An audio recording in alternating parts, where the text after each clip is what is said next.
Assalamu alaikum afilɛbaga cɛ ani muso denmisɛn ani mɔgɔkɔrɔba nin y'a sigilen ye an ka jɛmukan kura kɛnɛ kan n'o de ye silamɛya cikan ale ye jɛmukan ye min bɛ sigi an karamɔgɔ an n'a fa Imam Jabate fɛ. Karamɔgɔ Jabate, salamu alaikum. Wa alaikum salam wa rahmatullahi ta'ala wa barakatuhu. Alhamdulilayi, ani Imam Jabate bɛ ɲɔgɔn fɛ. Ale ye karamɔgɔba ye Sikaso Kɛnɛdugu. Ale y'an ka imamba ye. Bi an bɛna kunnafoni fɛn min ɲininkali k'a la, o de ye sunkalo ko ye. A ka sunkalo ɲɛfɔ an ɲɛna, ka sunkalo ɲɛfɔ silamɛ kelen-kelenna bɛɛ lajɛlen ɲɛna. Bi sunkalo ɲininkali fɔlɔ-fɔlɔ yɛrɛ ye min ye, o de ye sunkalo yɛrɛ nafa ye jumɛn ye, Imam Jabate? أعوذ بالله من الشيطان الرجيم بسم الله الرحمن الرحيم الحمد لله الذي أنشأ وبرأ وخلق الماء والثرى وأبدأ كل شيء وذرى لا يغيب عن بصره صغير النمل في الليل إذا سرى ولا يعزب عن علمه مثقال ذرة في الأرض ولا في السماء له ما في السماوات وما في الأرض وما بينهما وما تحت الثرى وإن تجهر بالقول فإنه يعلم السر وأخفى الله لا إله إلا هو له الأسماء الحسنى. أمي تغنيني على فك أبو شيطان تورما كسيندي نسيتي الله سبحانه وتعالى تقبر كماي على مويا دمنا نبع لبان نبي بكلا كسيكتاو على كلمة نوت منك أبوي أمي صلي زمزمي يكان كصلي هاشمي يكان كصلي قريشي يكان كصلي أروة الوسقى Nabiyu umiyu kudomi ma sɛbɛ a ma kala a tɛ sɛbɛlen dɔn wa a tɛ se ka kalan yɛrɛ wa u ma bali ka bonya bɛɛ ye a n'a somɔgɔ sanumaw ni a jɛɲɔgɔn kɛrɛkɛrɛnlenw ani maa minnu ye olu ka taasira minɛ ni baara ɲuman kɛli ye fo ka taa se alikiyama don ma. N'o tɛmɛna ka bɔ yen, maa o maa ni o bɛ k'an ka jɛmukan lamɛn nin waati in na n'o ye silamɛya cikan jɛmukan ye, an bɛ foli kɛrɛkɛrɛnlen ta k'a di a bɛɛ lajɛlen ma n'o de ye assalamu alaikum wa rahmatullahi ta'ala wa barakatuhu. An balimamuso a bɔra ka ɲininkali min kɛ n'o ye Sali Tarawele ko valeur jumɛn bɛ sunkalo ani kalo tɔw cɛ. Valeur min bɛ sunkalo ni kalo tɔw cɛ a ka bon kosɛbɛ parce que sunkalo ale de ye kalo ye. Ala subhanahu wa ta'ala ye kalo min ta a tɔgɔ ma kuranɛ kɔnɔna na k'a wele ko sunkalo, ko shaharu ramadana. Sunkalo de ye kalo ye. Ala ye min ta a tɔgɔ ma kuranɛ kɔnɔ k'a wele ko sunkalo. O valeur b'a ni kalo tɔw cɛ. Ala ma kalo foyi ta a tɔgɔ ma kuranɛ kɔnɔ ni sunkalo tɛ. O kɔfɛ tuguni valeur wɛrɛ jumɛn bɛ sunkalo ani kalo tɔw cɛ? Sunkalo de fana ye kalo ye. Ala subhanahu wa ta'ala ye min bonya ni kuranɛ jigili ye, parce que kuranɛ jigira kalo min kɔnɔ o de ye sunkalo kalo ye. Ala b'a fɔ shaharu ramadana alladhi unzila fihi alquran, ko sunkalo kalo ale yɛrɛ ye kuranɛ jigi kalo min kɔnɔ. O kɔrɔ ye sunkalo kalo y'a ka bonya sɔrɔ ni kuranɛ jigili de ye. Kuranɛ jigira sunkalo kalo de kɔnɔ. O valeur b'a ni kalo tɔw cɛ. Sunkalo kalo de fana ye kalo ye. Suba in n'o ye Lailatul Qadri ye, o bɛ kalo min kɔnɔ. Lailatul Qadri o bɛ sunkalo de kɔnɔ. O fana valeur b'a ni kalo tɔw cɛ. Kalo min arakan fila, Lailatul Qadri su arakan fila, o bɛ bɛn san 83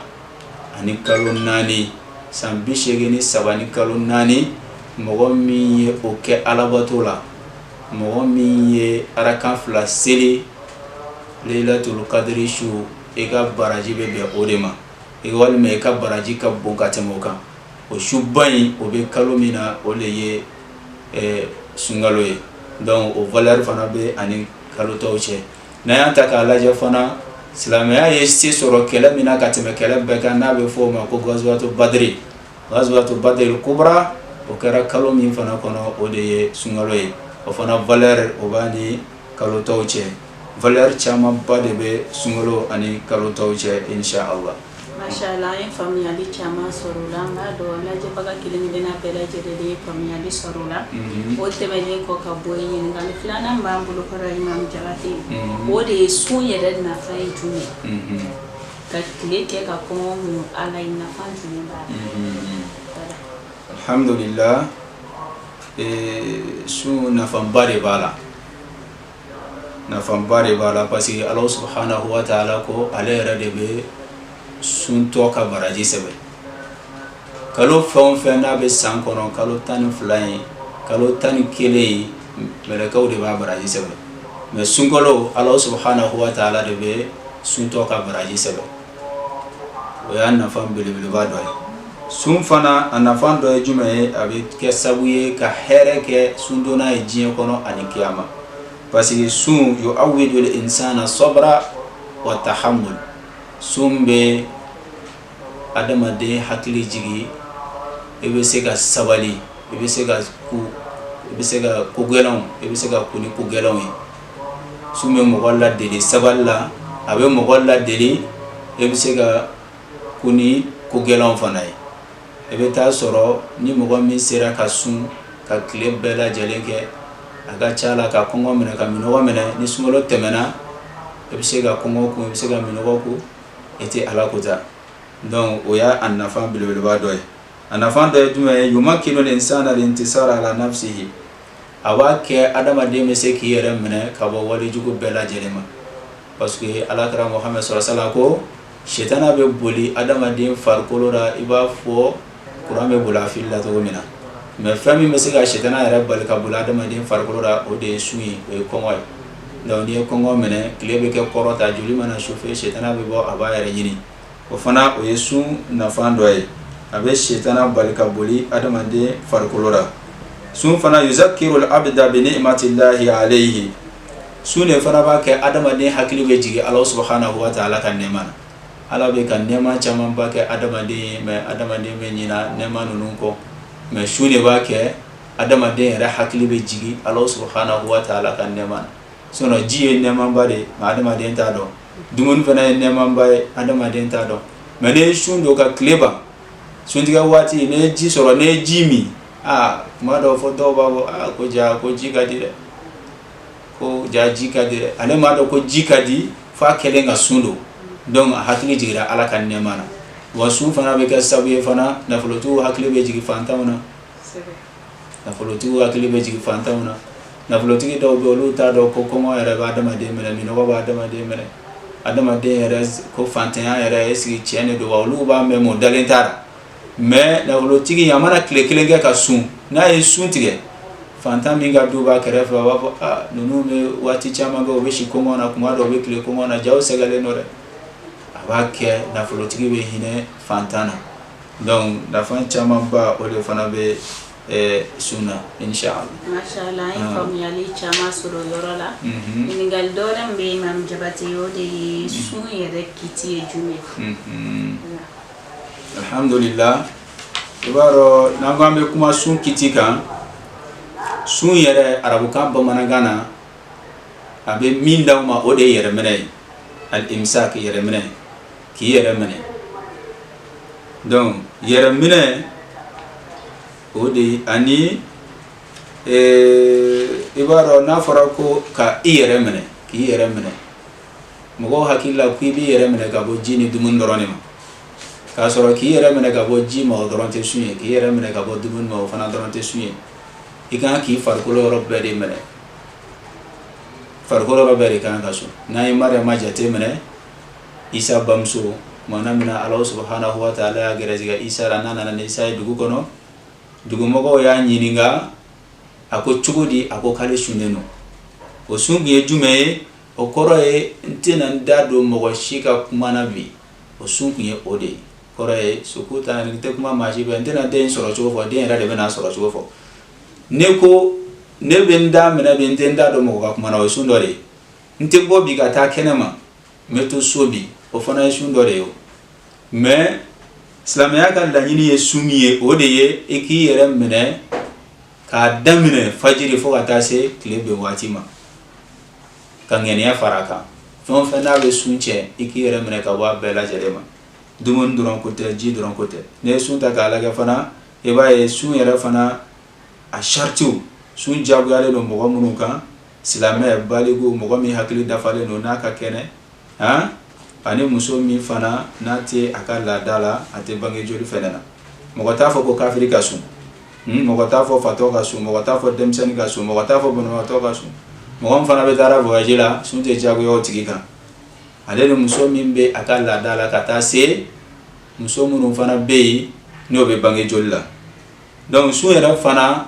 a jɔn n'o sen fila kan o sen fɔlɔfɔlɔ ye jumɛn ye o ye ŋaniya de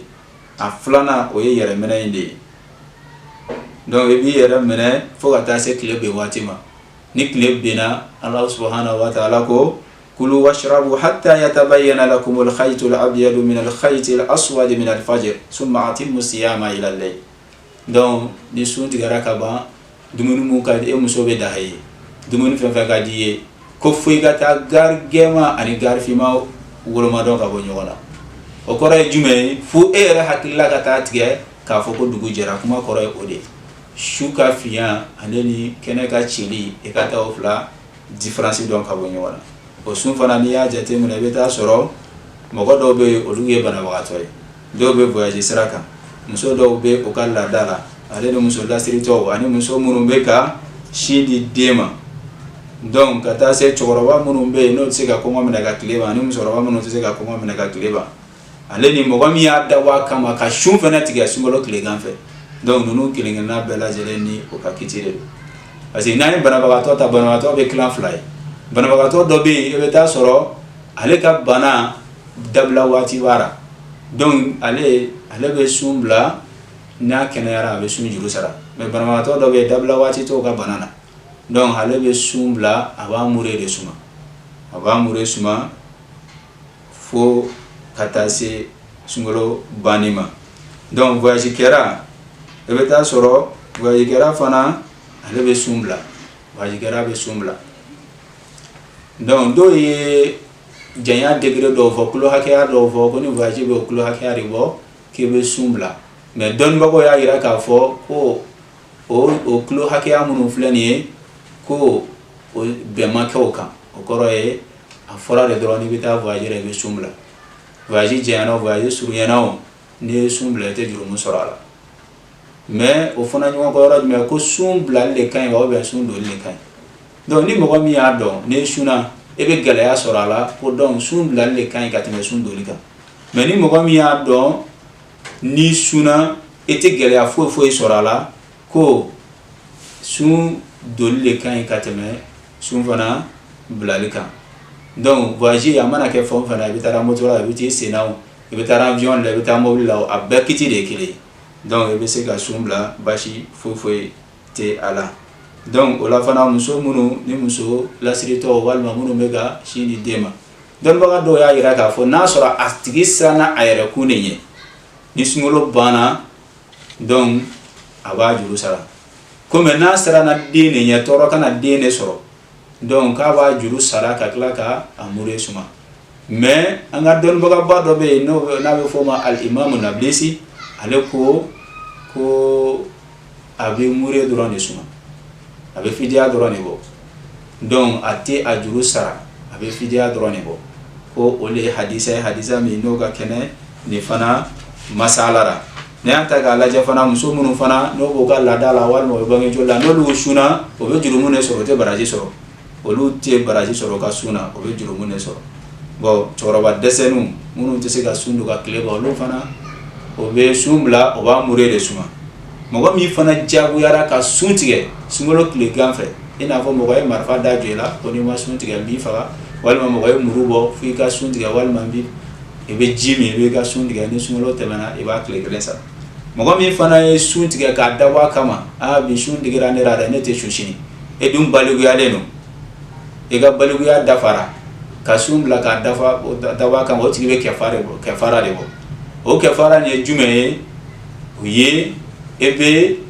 kalo fila de sun k'a tugu ɲɔgɔn na i bɛ tile kelen juru sara ka tila ka kalo fila sun k'a tugu ɲɔgɔn na tile kelen in ka kɛfara ye walima i ka jɔn dɔ kan hɔrɔnya walima i ka misikina 60 la dumuni bon alakira Muhammad sallallahu alaihi wasallam a ka waati la cɛ dɔ nana a ko kira ma ko ale halakira parce que n'i y'a dabɔ a kama ka sun tigɛ ka dumuni kɛ walima ka ji min walima ka tile kelen bila o bɛ sara ni cogo la mɔgɔ min fana ye a dabɔ a kama fana dilan tɛmɛna i ni furumuso cɛ sunkalo tilegan fɛ k'a dabɔ a kama o fana o juru bɛ o kɛfara fana bɛ nin cogoya kelen ina fo che nana kira soro ako kira ma kwale halakira kira ko mi halaki ako glante mana ale na furu muso che sungolo kile gambe kira ko yebise ga jondo kan hora yawa ako ai kebise ga karo flasunga tugunyu wana wa kile biora ako ai ako yebise ga misigina bioro la dumuni wa ako ko ai o kira mi ga kira temana ni baroi o sigilen tora dona na seginya kile tamuro di kirama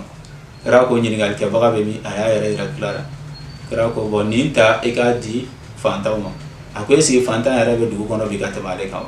o kira mi ga kira yelera fo kira yere yele ni bora kira mi ga kira ko ayere kata bo don bawo o bebe na ka fo ko ni mo gom yesu tige ka dawa kama kafara bi me abochugo ya ko jabu ya lebe joane kan horo ya folo yewa o ko fe kam kalo flasun o ko fe ni mase ko ke be soro am dina bi woro la no bien era lebe jate mena ni sawara mun ka de wore ho donc o benami kan o de ni sawala e ba laje mun ka de e bore ke parce que sawa do na kira nyiniga ale sunti ga sungolo kile gan fe ka daba kama kra ko ma jon kan horo ya walma ika kalo flashu walma ika miskina bi woro la dumuni donc walma dona kumo ni nyonche o bayira and asabala mu ka de re e bo leta koke donc ni neye sungolo yere akiti kuma bawe inshallah mashallah e famiyali chama surula sungalo yere baraji mimbe sungalo yere sunina ibsego wala ibado sungalo yere bara do be mo be nyina bara nunu ko kata soro baraji bade bala kusobe baraji ka bon kusobe adoy jume adoy suguri odo hakilla ko sunjala ne baraji ka boni suguri ka soro mo gom ye suguri do ka sun o ka baraji ka bon gatibe mo ka mo gom ye sunjala ndo mo gom ye suguru do ka sundo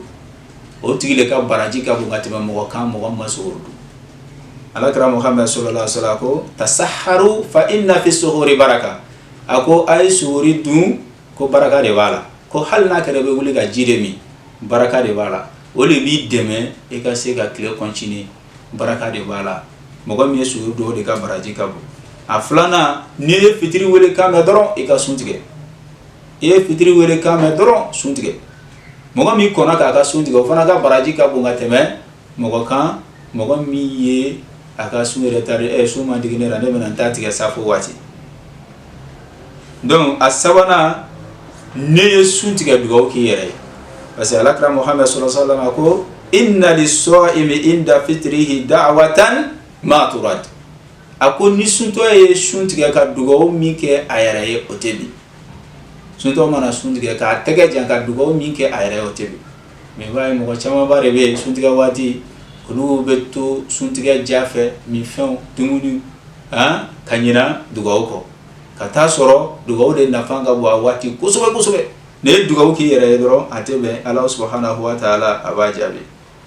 donc ananna sunto kan ga ne demene ka bo kuma langolo fawma parce que sunte ki yere mena ka bo dumun mo doronte sunye ki yere mena ka bo jimo doronte sunye fon fe na be sunche ikan ki yere mena ka bo bema bolo kan ga sun sin kan ga sun imanga ta kena foi kamie ala ko tayoroy donc don nyini kanga don nyini ka cheya sungolo kono korona kalaw ikan ki yera deni bela jelema aleni ka saraka boka cheya kanyuma yake ka cheya sungolo konnana imaye ne mu ko kelenga sunti ga reba ga bara isoro ka fareta ga mo kera sabuye ka mo do ka sunti ga ba ga bara isoro ka fareta ga ala kra ko hal ni ye jide suri ka di mo do ma sunti ga wati e ka sunti ga na ejinta ka suntiga na yawa ka bara isoro ka fareta ka don aga hakili tunna aga ala ya fadeli ka cheya ka ala bato ka cheya surtout sungolo ni atleta laba mi be ka turu kana ni o era sera aga chesiri chama ta kusulo inshallah mashallah mi fodi da kleba ka kilingile na bela jiralima ni kunyaye ani imam jabate de nyokon fe ama fa kambe emission were ni kene ka inshallah na la manga jana ani imam jabate